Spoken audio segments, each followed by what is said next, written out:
esse patamar de análise, como que a etnografia aconteceu, né? Eu acho que realmente nessa questão das classificações da vítimas eu dei uma relaxada, né? E não ancorar a apresentação de si, isso aí. Porque foi uma questão de como eles disseram para mim. Teve alguns momentos, por exemplo, a questão da tarja preta, né? Que foi assim, já sabia da questão da tarja preta, fui perguntar e me mostraram no computador, olha só, a gente faz aqui, estou fazendo agora, aí a gente coloca isso aqui, aí seria já uma demonstração, uma apresentação em si, mas agora, em termos gerais, foi uma apresentação mais discursiva. Teve outros momentos, por exemplo, da questão de como se abre e selecionam as denúncias internacionais, de como que elas são classificadas. Tem essa pasta, aqui a gente coloca tais imagens, e aqui a gente coloca tais outras, né, vai ficar. Mas não foi uma questão de eu ter acompanhado essas classificações, do povo, por exemplo, que você acompanhou, né? Então eu acho que faltou mesmo dar uma ancorada nessa passagem e vou até dar uma revisada. Bom, sobre o Goffman, acho que cabe retomar, né, para dar dar mais consistência a esse fazer etnográfico. E sobre o pagamento da vítima, assim, eu lembro, né, com certeza, dessa questão do pagamento da vítima. Mas eu estava preocupada em saber onde estava a vítima. Então, assim, quando a questão do pagamento, eu fui tentar ver onde ela podia aparecer mesmo. E nesse sentido, a desindividualização, ela paga sim a gestão, a análise sobre a imagem, a gestão persecutora, ela toma esse lugar de atribuir significado, que é um lugar que só pode ser construído pelo menos nesse caso, por uma colocação da vítima no sentido de um polo quase que sucumbe mesmo, né, aquela experiência, mas assim, eu acho que a desindividualização, o apagamento, eu acho que ele acontece em certa medida, mas eu acredito a desindividualização, esse aparecimento, né, de como se expõe, como se você tira essa identidade, coloca a condição de vítima. Mas eu acho que é uma boa questão, assim, pensar em apagamento. Depois. Não sei se responde. Sim, pode conversar, vou pensar. Legal. Mas é legal pensar nisso, né? Num apagamento mais literal da identidade para uma revelação da vítima. Que é o que eu falo, né? Mas é uma ambiguidade. E a adolescência perguntou que outras questões estariam presentes nesse caso específico, né? Poderiam estar presentes nesse caso específico do menino de 15 anos, né? Que não fosse só a questão da idade, mas a questão dessa fronteira do... Eu acho que sim, eu acho que tem a ver sim com essa questão de como o compartilhamento, a visualização da pornografia infantil, ela é melindrosa, né? Ela não é uma coisa muito bem consolidada. Uma pessoa vai ser penalizada por ver algo. Então, assim, eu acho que a questão do adolescente, ele visibiliza essa questão frágil. Porque, como tem um caso, uma fala de campo, que é sobre outro adolescente, não é sobre esse, é outro. E aí eles colocam, mas deixa eu tentar lembrar direitinho da história, que eles falam do tesão, porque é foda você ter um tesão proibido, né? Então aí já vem a questão de, peraí, então, que é uma questão que você coloca na sua dissertação, uma agência sobre desejos, não uma atuação, uma teoria de produção sobre desejos, e é isso, eu acho que sim, essa condição fronteiriça que você fala do consumo da pornografia infantil, ela essa não monstruosidade do adolescente, quando é ele o agente, mas eu acho que a condição adolescente ela também visibiliza essa fragilidade. Assim. Pelo menos é o que eu consegui entender dali, não sei se. Bom, deixa eu ver. A questão da internet, eu acho que, sim, eu acho que eu tento eu levanto isso, né, como que realmente se constrói territórios, se fixa populações, tenta reconhecer populações nesses territórios como um mecanismo mesmo de tutela, né. E eu acho que, sim, não existe hoje, e aí já entra naquela questão da Andréa, né, assim, não existe hoje uma causa mais sensível, mais justa do que a proteção de crianças, principalmente quando a violência sexual vira a violência em si, a violência mais pesada. Então, tem uma assimetria, né, que é a assimetria radical, e não existe, eu acho que hoje, argumento melhor para se reconhecer, para se institucionalizar esse território que na internet. E nesse caso, só para já aproveitar, né, muito legal essa ideia, né, de pensar hierarquias de civilização, que eu abordo bem pouquinho, assim, falando dos patamares de sensibilidade, né, de um processo civilizador, mas para pensar nisso em um estudo comparativo entre nações, eu daria outro processo civilizador, né? Como que, né, essas hierarquias elas vão sendo construídas, esses patamares.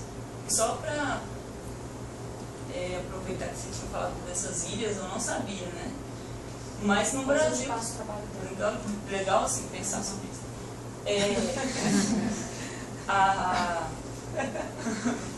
Fantástico o caso daquele adolescente. Só pra pensar. Mas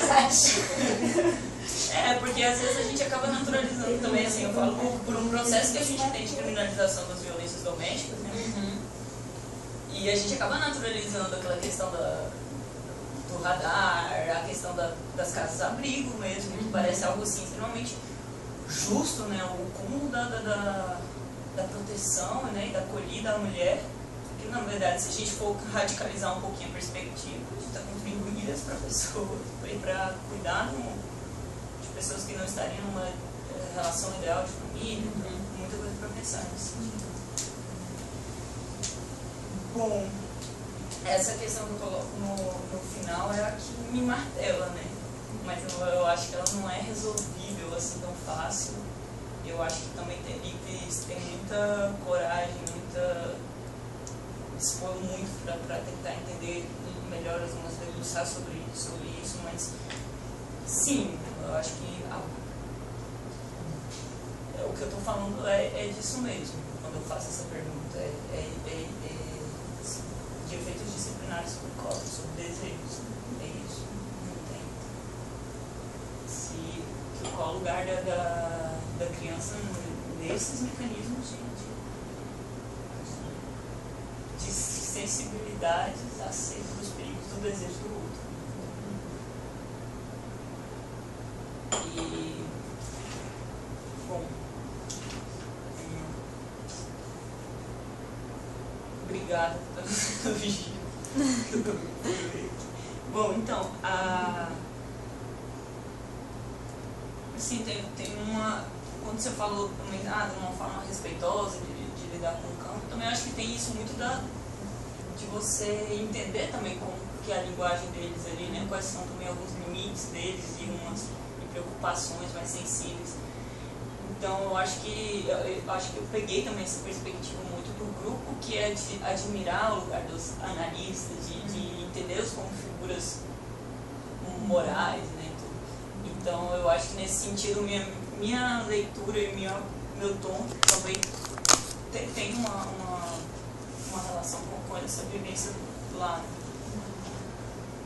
No capítulo 1, que você falou, se eles são invisíveis na estrutura do departamento, assim, o que, porque eu tenho a perspectiva deles, né? Eu não tenho uma perspectiva comparada com da perspectiva deles, sim, existe esse discurso de reivindicação por uma por uma visibilidade, um ressentimento por não ser visível, né? E ao mesmo tempo uma grande um grande compartilhamento ali de que nós somos muito importantes, né? Nós deveríamos estar num lugar muito melhor. E aí tem toda essa importância, né, do discurso moral, da chefia, de quem vai representar ele diante do órgão. E assim, mesmo assim, eles têm essa como uma formação muito longa, né, muito paulatina, para se consolidar enquanto um grupo, depois para um grupo permanente, já tem mais visibilidade e tudo mais. Isso sempre fica muito à mercê das gestões, fica à mercê de cadeias de gestão. Mas eles não têm orçamento. Eles não têm orçamento. Então, assim, eu peguei e aí já vou para a questão que você fala do lugar. Não, peraí. De como que é hoje, né? Eu não sei onde eu anotei isso aqui, mas que você pergunta. Como que. Eu estava falando dos Jacobianos. Quando você falou dos Jacobianos, falar como que é hoje. Eu peguei na época da etnografia, eu peguei uma greve, né? Então, assim, era um período de negociações, de tensões muito grande ali dentro. Até por causa dessas divisões dos cargos que acabam, pelo que eles me contaram, com o tempo ficando muito engessados, né? Com umas impossibilidades de se transpor, de crescer e tudo mais. Então, tudo isso eu acho que influi também nesse qual o lugar do nosso setor e de como a gente pode consolidar uma negociação melhor dentro desse departamento, né? Então, a questão da equipe hoje, hoje assim, né, durante a etnografia, porque desde a última vez que eu liguei lá já mudou muita coisa, mas assim, essa ideia de equipe, sim, parecia algo que remetia ao passado, né, eu acho que ela tem muito respaldo nessa história de uma formação, né, Tempos heróicos, tempos heróicos, de uma criação. Foi por causa dessa vez.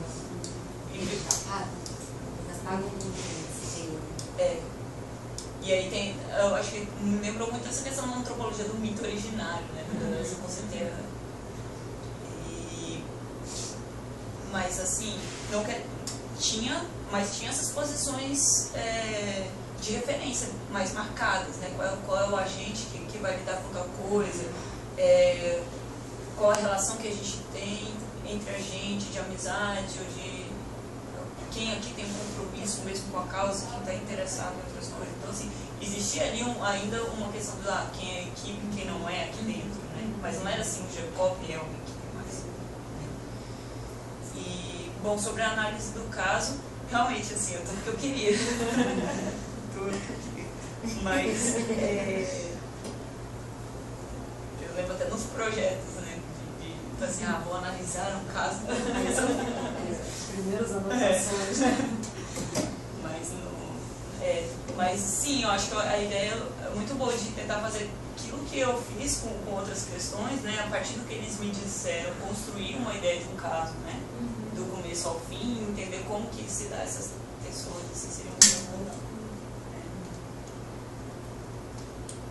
Muito legal essa história desse equilíbrio complicado que você fala. Né? E é isso mesmo que faz um trabalho nobre, né? Que faz eles não colocam eles numa condição de tão especiais, os agentes principalmente, né?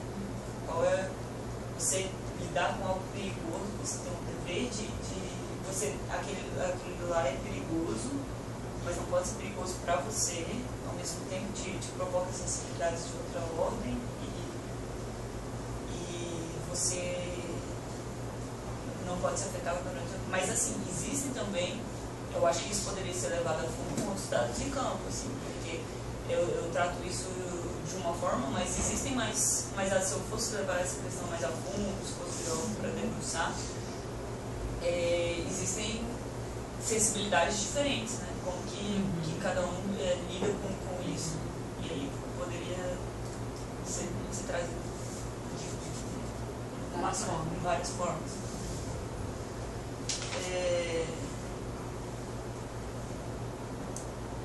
Bom. Ah, tá. Sobre o lugar da vítima na definição da competência. Por ignorância. Não, então. Não, faz todo sentido. Assim, quando eu falo dos procedimentos, assim, principalmente da questão das denúncias internacionais, que isso que aí é quando isso aparece, né? Na verdade, isso não aparece em nenhum outro momento a não ser nesse caso. Isso. Que é o seguinte, é uma série de análises sobre aquela imagem, segundo eles, né? Que dizem se aquela imagem toca de alguma forma o país, né? Às vezes não a imagem, mas o provedor, mas, e aí A língua, né? o IP, a língua, tudo. E aí o que acontece, assim, se não tem muito, eu não tive muito contato com isso, eu acho que é uma ótima questão. Mas até o que eu obtive de dados sobre isso é que importa para você definir que aquilo tocou, que aquilo é uma questão nacional, né, que é uma questão do Brasil, ou que é uma questão internacional, não é uma questão brasileira. Mas para a definição da ação penal, da competência, eu acho que aí parte de todo esse conjunto, mas o que sobressaiu, principalmente nas decisões, né, que eu analisei, é a questão do território, de onde e principalmente do indivíduo da ação penal, né? Potencial criminoso. Boa coisa. Mas é uma ótima questão, né? Tipo, se pudesse ter uma etnografia sobre isso, acho que seria